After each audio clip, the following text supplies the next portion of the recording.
Welcome to Counterpoint Conversations. This is Neil Shah, Vice President Research at Counterpoint Research. And today we have Alex Katouzian, Group GM for MCX, which is Mobile Compute and XR. So we are here in beautiful Maui for the Snapdragon Summit. There are a lot of announcements here, which we are going to cover at Snapdragon Summit. But before that, we will get some background with Alex on where the industry is at. And when it comes to AI, which is the talk of the town, what is Qualcomm doing in terms of enabling the AI and other experiences? So welcome, Alex. Thank you, Neil, for having me. It's a pleasure to be here with you. And this is our 10th anniversary of the Snapdragon Summit, which is very special. Really? 10 years in a row, we're coming to everyone live and introducing premium tier solutions and experiences. And this year is better than ever.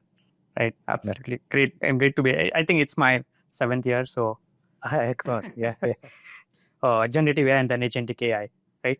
Can you talk to me about Qualcomm's journey so far and with respect to enabling that AI? And also with respect to the different solutions which you have brought to the market and where we are at as an industry and as Qualcomm. Sorry for the loaded question, but this is, I would like to know where it is at. And then also, what are the different vectors which you measure the AI leadership at this point? Sure. Okay, so I think the journey, like you said, started many years ago. And AI has been an integral part of our system solution. But it always resided in the background. Just like you said, we had camera functions revolving around AI, the image signal processor marrying with AI, false network detection, malware detection, all of those things were AI, like live translations, all those things were AI, but no one really knew. And that's okay. That's exactly the way consumers should behave with technology. They understand that it's helpful, but they don't need to know exactly what it does and where it comes from, as long as it's actually helping them. And then when Agentic AI came to form, everything went to the foreground. All of a sudden, AI was visible to everybody and everyone's talking about it. People measured how many times you said AI during a conversation and things like that. But now we're at a point where, the assistant capability of devices can be very, very useful in everyday tasks. And even though we're just at the beginning, we're at the very, very beginning of what an agent or an assistant can do for you, either on device or on the cloud, where now people are actually using assistants all the time, either in search or in asking a question or helping with homework or asking medical questions. Everything is kind of like you go to this assistant and you ask for it. The issue is not every time you're going to have that wide of an access to the cloud to try to get that. Correct. And I think what's going to happen is everyday devices that people carry are going to become an endpoint for agents and assistants to exist to help people immediately with security, with safety and everything else, and protecting the personal data that people have. And so if you look at it that way, the combination or a hybrid computational environment between the device itself on the edge as well as on the cloud, that combination of a hybrid solution for the consumer is probably best because real-time information and actual reasoning to answer your question can reside on somewhere where computation is abundant and you can go through that. Or if you have quick questions to answer and there's quick reasoning to be had or immediate questions to answer, all those things can happen on device. Plus your personal data that you give access to can help the assistant to become much smarter for you, much smarter.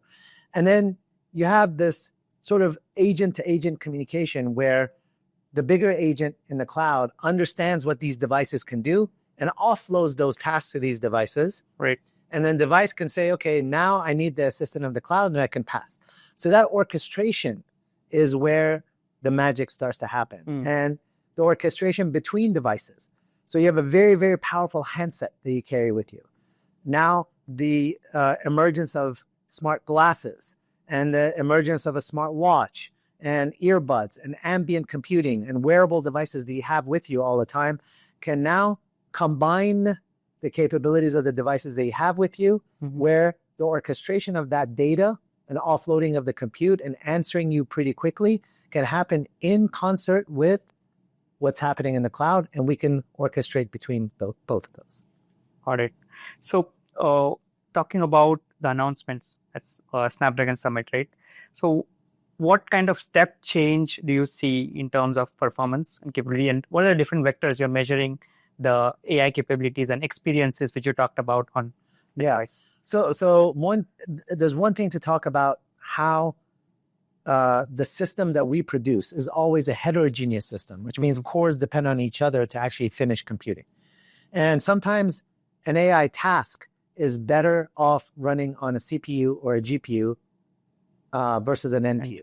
And many times the task is actually better off running on an NPU. So we figure out where we should actually run that task and try to offload the bigger cores such as a CPU and GPU as much as possible so they can actually concurrently do other things. Correct. So you actually get a better system solution when you're able to direct the data to where it needs to be, and you can actually execute it in a way where it's more efficient so that the battery life on a device can last a longer period of time. And so the way we start to measure AI performance is not only TOPS or, tokens per second and, what type of models and things like that. Models are always evolving. We could have multiple models running on device. And on the most part, the combination of quantizing those models, making it fit in the available memory on that device, and being able to make the model concentrate on things that are most useful in an everyday task becomes the key elements. So we work with multiple different model developers around the ecosystem.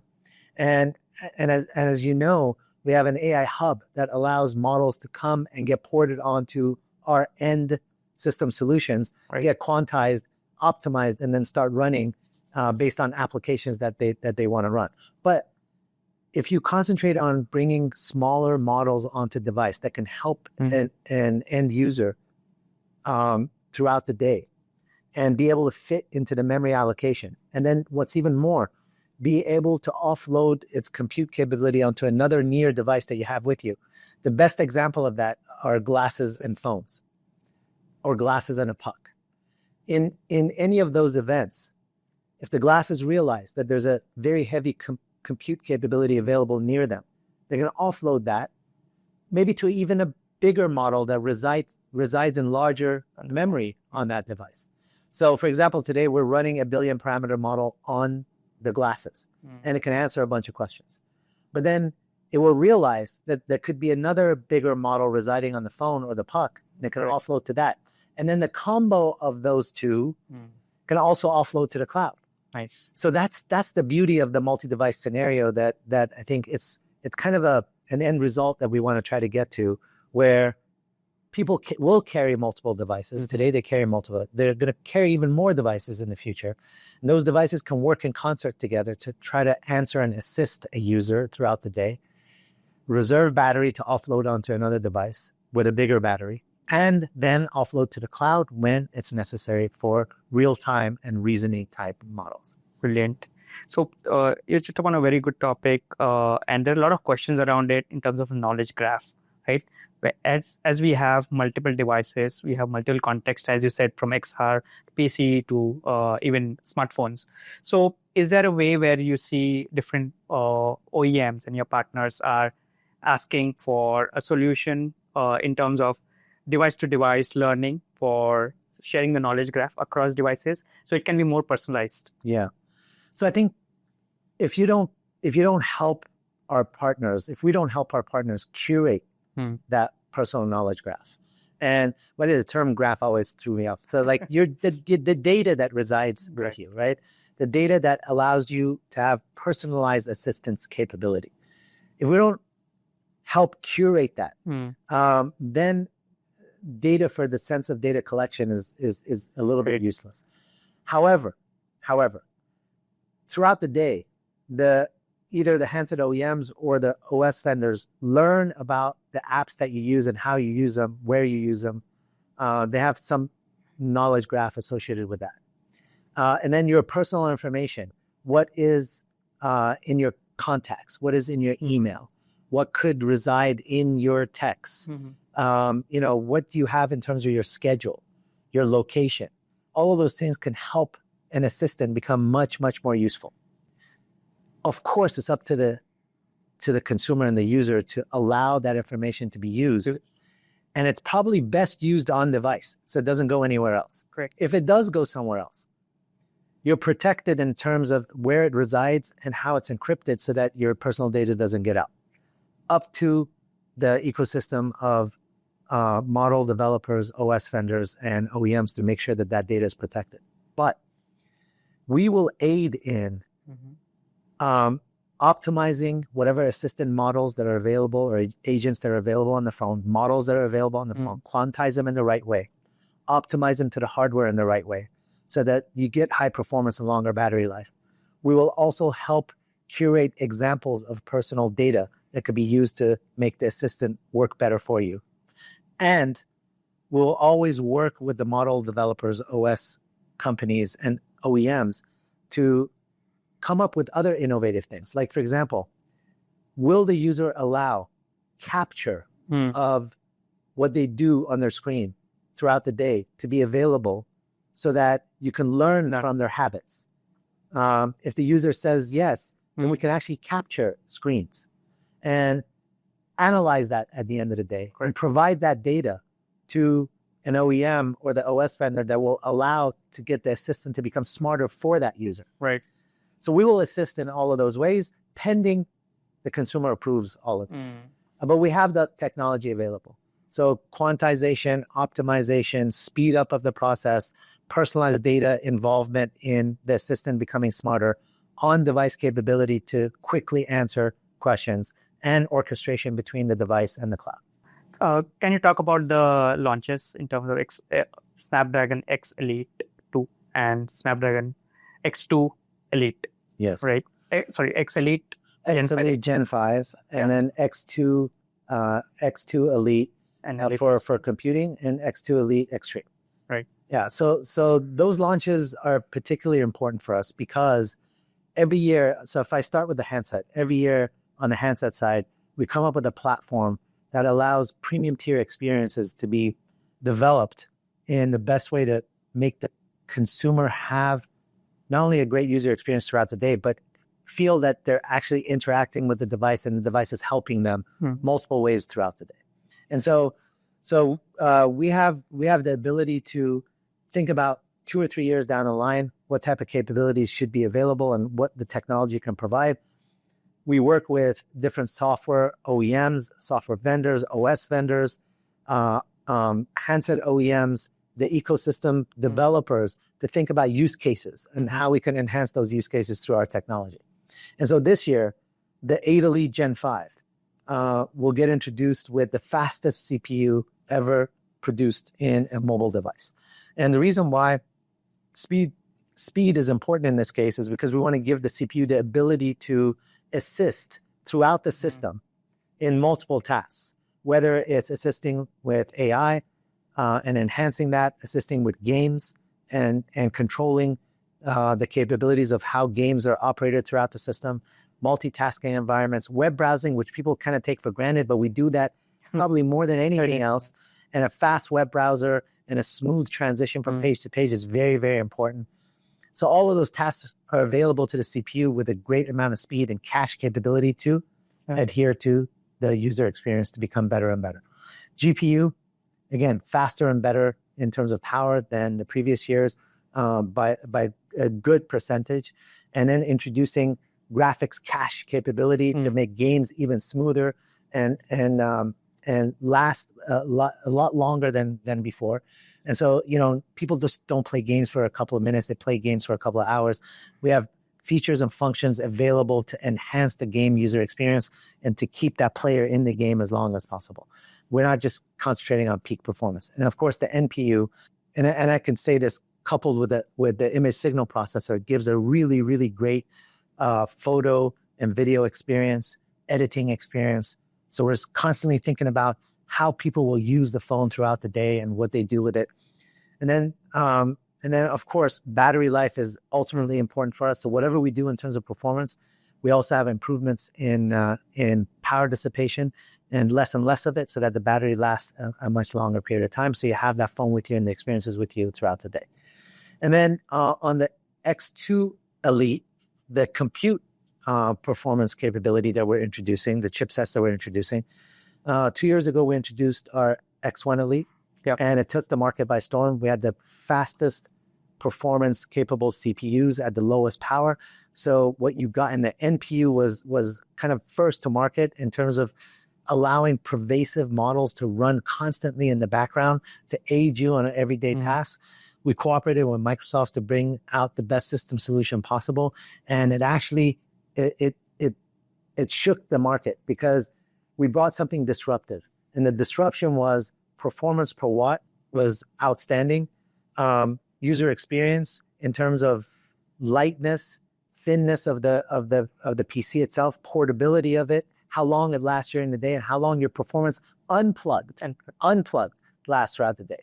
So it's not just getting benchmarks plugged into the wall and running them. You unplug them and they perform the same way versus our competitors dropping 50% or more. So now we're introducing the next generation of these things. And the next generation of X2 Elite steps up the performance of the NPU even more, steps up the improvement of the GPU and capabilities of running games, multiple AAA games now in the mid thousands of games running. And now we have a CPU that's even performing better.